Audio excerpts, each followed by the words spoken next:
Hello there. So, to start off the year, we've got a little demonstration here for you. The purpose of this demonstration is for you to use rationale and critical thinking to come to a conclusion. I want you to be able to make a claim based on evidence that you're going to see, and then use reasoning to justify that claim. So what we have here, we have 9 beakers laid out. Each of these beakers have a name, and they represent a student, like on the first day of school. So, as school starts, we have these 9 individuals.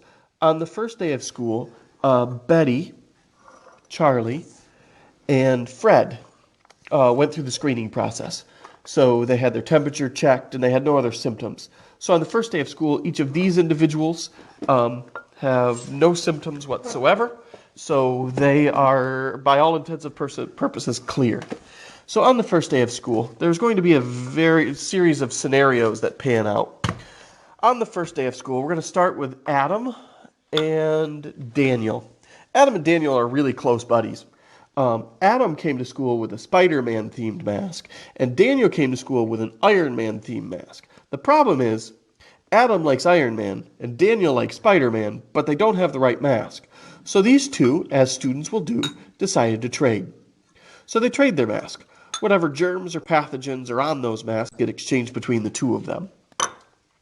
So that's the first thing that happens. Also, on the first day, Daniel, being a social butterfly that he is, which is why he likes Iron Man, honestly, decides to pass a note to Betty. So he passes a note to Betty. She responds.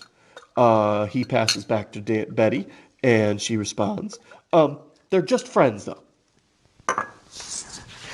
So, at some point, Izzy, during the day, sneezes on her hand. She pulls her mask down for some weird reason, sneezes on her hands, and then she touches the notebooks of Ethan and Betty. So she adds germs to Ethan, and she adds germs to Betty. It doesn't transfer back, though, because they don't give anything to her.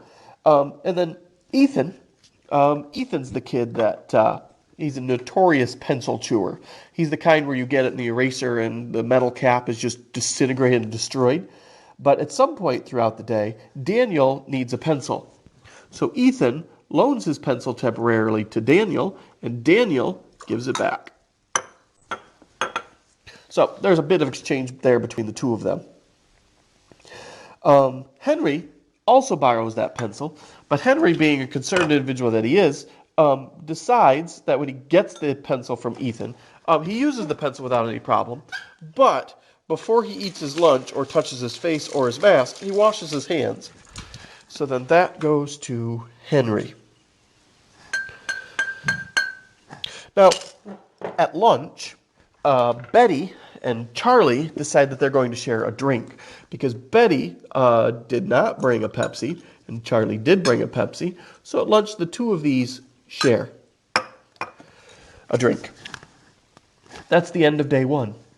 Now, on day 2, just like day 1, Betty, Charlie, and Fred go through the screening. It's not that the other individuals will never do it, just on these particular days, they don't. So on the second day, Betty, Charlie, and Fred, they have no symptoms, no temperature, no fever, anything like that. So the second day of school begins. On the second day of school, Izzy is bothered that her mask doesn't match her outfit. So Izzy convinces her friend Betty to trade with her. So these two trade masks after wearing it for a few hours. So those two trade. Charlie is the type of individual who refuses to wash his hand. Charlie thinks that his natural oils will protect him from everything and doesn't want to wash away the good bacteria on his hands. So he doesn't ever wash his hands.